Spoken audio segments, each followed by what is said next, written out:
Le vice-président Yann Verling s'est rendu en Seine-et-Marne dans un bois privé, celui de Rémi Fouché, président de France Silva Île-de-France, un syndicat qui représente les propriétaires forestiers. L'objectif, constater l'effet du changement climatique sur les forêts franciliennes.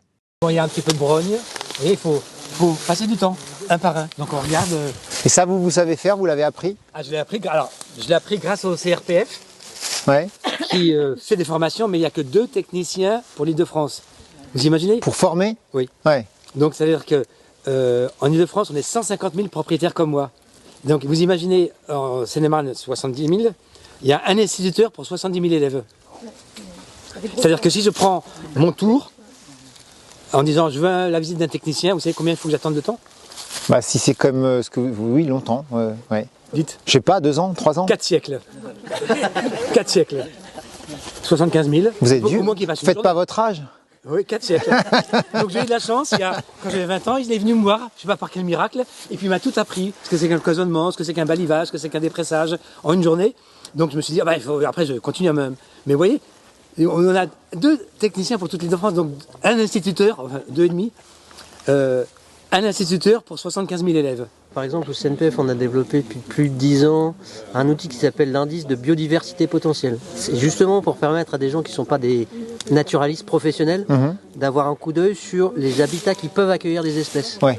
Donc justement, les arbres morts à terre, les arbres morts sur pied, les arbres à cavité, micro-cavité, parce que justement, peut y avoir des trous de pique, ça peut accueillir un certain nombre d'oiseaux, chauves-souris, etc. Et ça permet, avec un petit peu de formation, mais relativement légère, d'avoir un coup d'œil spécifique et de se dire, en martelage, en disant, celui-là, il n'est pas beau pour faire du bois, mais par contre, il est hyper important pour la biodiversité parce que il a telle et telle caractéristique, donc plutôt que d'enlever celui-là, je vais le garder, je vais plutôt enlever celui-là. Je pense que il ne faut plus dire bûcheron, parce que bûcheron, on imagine quelqu'un là-bas, et puis on est voilà, il faut un autre terme. Parce que vous pensez que l'image n'est pas bonne? Oui. Les bois et forêts franciliens représentent 25% de la surface régionale, soit autant que la surface urbanisée. C'est pourquoi il est majeur de les préserver pour protéger les espaces naturels en Île-de-France. Après la boue, place à une PME située à Villenoy pour aborder la question du développement de l'activité de construction et d'aménagement en bois. Une paroi comme ça met combien de temps à se construire? En gros, aujourd'hui, on fait à peu près 2 à 3 parois comme ça par jour. Par jour, ouais. Par jour. Ouais. Donc on fait une petite maison en 2 semaines en fait. Ouais, c'est super ça. Ouais. Et elle est posée en 1 semaine. Ouais. Donc en fait en 3-4 semaines on arrive à faire une petite maison par exemple. Où là on a fait une cantine scolaire qui fait à peu près la même taille que tout le bâtiment à Trille-Port. Je crois que ça nous a mis 2 mois et demi à la fabriquer pour 1 mois à poser quoi. Ouais. Tout à l'heure, on a abordé la question des métiers dans le domaine forestier.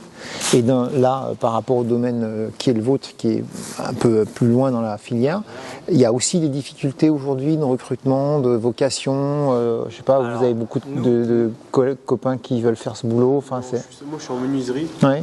Et je suis le seul dans ma classe à faire en charpente. Tout le reste, en menuiserie. Ouais. Et moi, j'ai fait un stage en juin.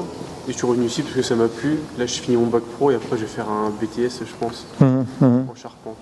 La région souhaite rendre plus attractifs les métiers du bois, de la source au produit fini en passant par sa transformation. De moins en moins de jeunes sont intéressés par ces métiers qui ont pourtant un rôle majeur sur l'environnement. C'est pour cela que notre journée se termine par la visite d'un chantier bois au lycée Pierre de Coubertin à Meaux, où des jeunes apprentis sont formés à l'utilisation de cette matière naturelle. La livraison de cette partie de bâtiment, cette halle et ce bâtiment d'enseignement seront livrés en septembre 2024. C'est dans pas longtemps. Le reste du bâtiment le seront en septembre 2026. Tous les bois d'ossature, bois massif viennent de France. Tous les panneaux, qui soient OSB dans les murs ossature bois ou les panneaux ici qui servent à supporter le plancher béton au-dessus, sont en bois français.